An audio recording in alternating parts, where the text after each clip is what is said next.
नमस्कार सभी दर्शकों का बहुत बहुत स्वागत। आज चर्चा करेंगे मिथुन राशि पर। देखिए, आज का ये मिथुन राशि का साप्ताहिक राशिफल। ग्रह होंगे आपके साथ, धन की होगी बरसात, लेकिन इस धन को अगर आप इससे जोड़ें कि आपके पास समृद्धि भी होगी तो अतिशयोक्ति नहीं होगी। समृद्धि का कारक, आमदनी का कारक, लाभ का कारक और आपके अच्छे दिन शुरू हो रहे हैं, इस बात का कारक भी शुक्र है।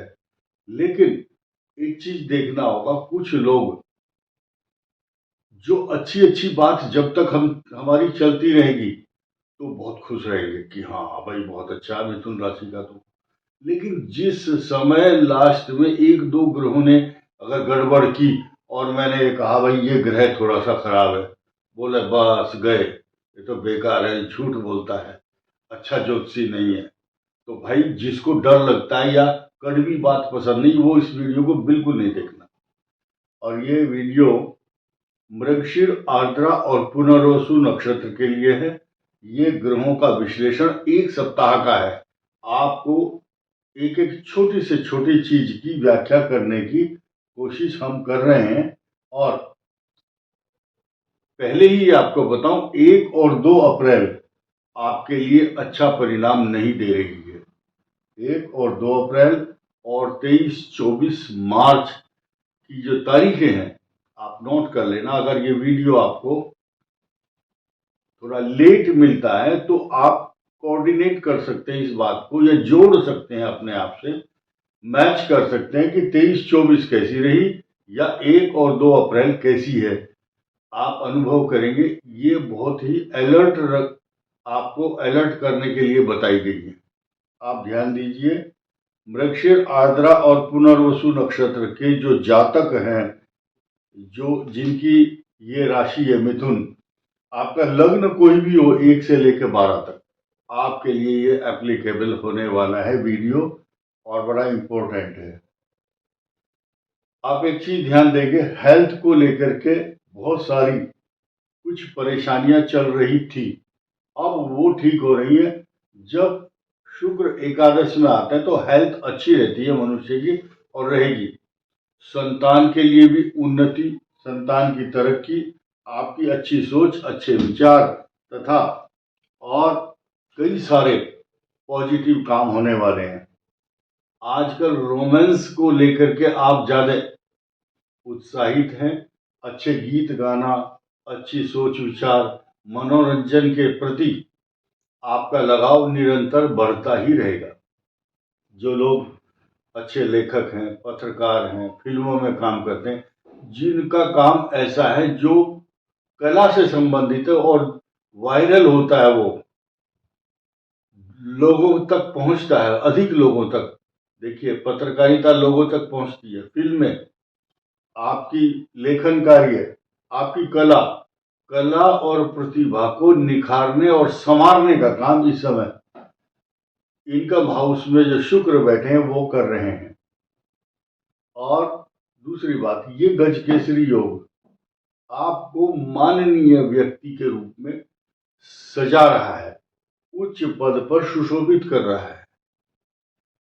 यानी कि जो लोग व्यापारी हैं, नेता हैं, पत्रकार हैं, फिल्मों वाले हैं, कोई भी हो, चाहे XYZ बिजनेसमैन हो, आपकी शोभा बढ़ाने का जो समय चल रहा है अब, और ये शोभा सम्मान के तौर पर तरक्की, प्रमोशन, इंक्रीमेंट, हर प्रकार के सुख साधन आपके लिए आ रहे हैं।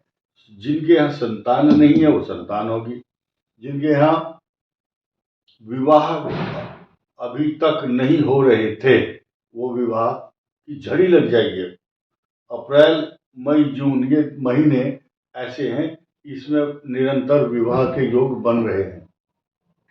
बात चल रही है 1 सप्ताह की और बात हम कर रहे हैं अगले 2-3 महीनों की, इसलिए क्योंकि अपने मन में धीरज और धैर्य रख सकें आप, यहाँ आने वाला समय भी अच्छा है, तो प्लानिंग कर सकते हैं। प्लानिंग के लिए ये साप्ताहिक वीडियो बताया गया है कि प्लानिंग अच्छी करो। तो ये गज केसरी योग, सोने में सुहागा, खीर में जैसे ड्राई फ्रूट डालते हैं, ऐसे आपके लिए शुभ होने वाला होगा। और यही आपको पल्लवित, पुष्पित, सम्मानित और चारों तरफ से आपकी जय जयकार होगी, ऐसा ये ग्रह बता रहा है। उसके बाद भी अगर आपको संतोष नहीं है तो और सुनिए बात। जहां शुक्र अच्छा है, बृहस्पति गजकेसरी योग, वहीं पराक्रम भाव में आपके केतु है, तो ये केतु आपको सोते हुए से जगाएगा। जो लोग एक कदम आगे बढ़ करके काम नहीं कर रहे थे, अब उनको प्रेरणा देगा कि तू उठो, जागो और काम पर लग जाओ। देखिए, सोए हुए आदमी को जगाया जा सकता है, और जो जागना ही नहीं चाहता, तो उसको नहीं जगाया जा सकता। ये डायलॉग उनके लिए है जो निकम्मे और उत्साहहीन, और उत्साह होने के बावजूद भी करेज है, लेकिन अंदर से आत्मा सोई हुई है, जागना नहीं चाहते, तो उन लोगों की बात नहीं हो रही है। सकल पदार्थ है जग माही, कर्महीन नर पावत नाही, वो प्राप्त नहीं कर सकता, क्योंकि अपॉर्चुनिटी अब आई हुई है। ये कालसर्प योग जो बना है तीसरे भाव में, ये पॉजिटिव है मिथुन के लिए। तो ये कंधों में दर्द तो होगा, भाई बहन नौकर चाकर के लिए परेशानी देने वाला भी होगा ये केतु, लेकिन आपके कंधों में दर्द के साथ साथ आपको हाथ जो है और कंधे, उनमें जकड़न तो पैदा करता है केतु, लेकिन हाथ को ये कहता है कि भाई देख, आंख बंद करो और काम पर लग जाओ, लग करके काम करो, लग करके।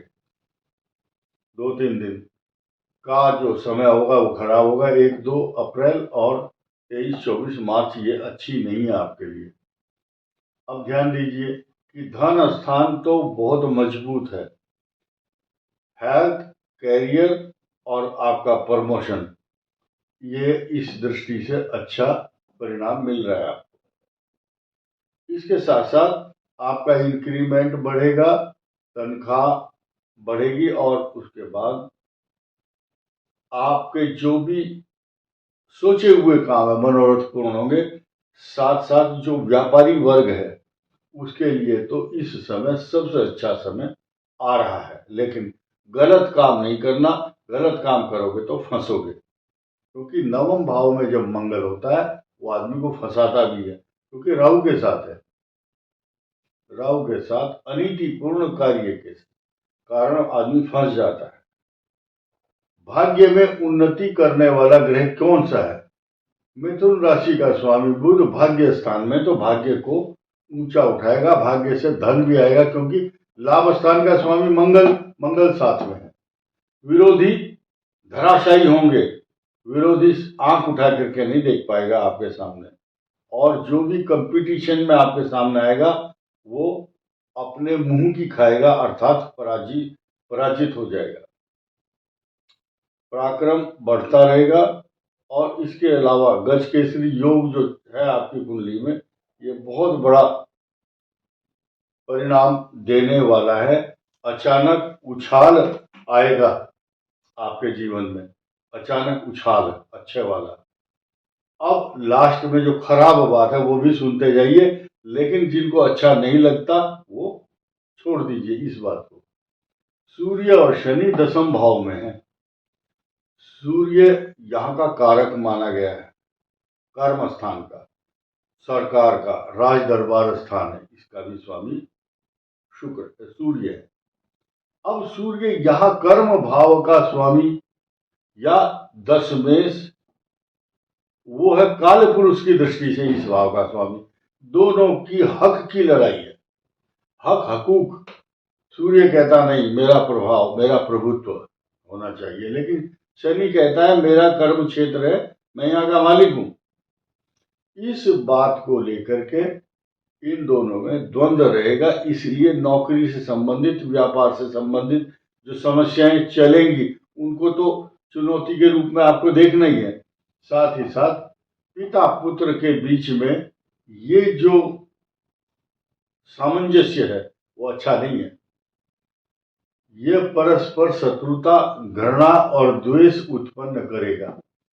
अब ये जो सब्जेक्ट है शनि और सूर्य, जब सृष्टि के अंदर, नोट कीजिए, बड़ा इंपॉर्टेंट पॉइंट है, सृष्टि के अंदर पिता और पुत्र सूर्य और शनि एक साथ जब होते हैं, या चंद्रमा और बुध आमने सामने होते हैं 180 अंश पर, तब इस सृष्टि के पिता पुत्र जिन जिन की कुंडली में सूर्य और शनि एक दूसरे को क्लैश करते हों, टकराव है जहां पर, या दृष्टि आदि संबंध है, वहां पिता पुत्र के बीच में बहुत जोर शोर से विरोध होगा। ये विरोध 14 अप्रैल तक चलता रहेगा।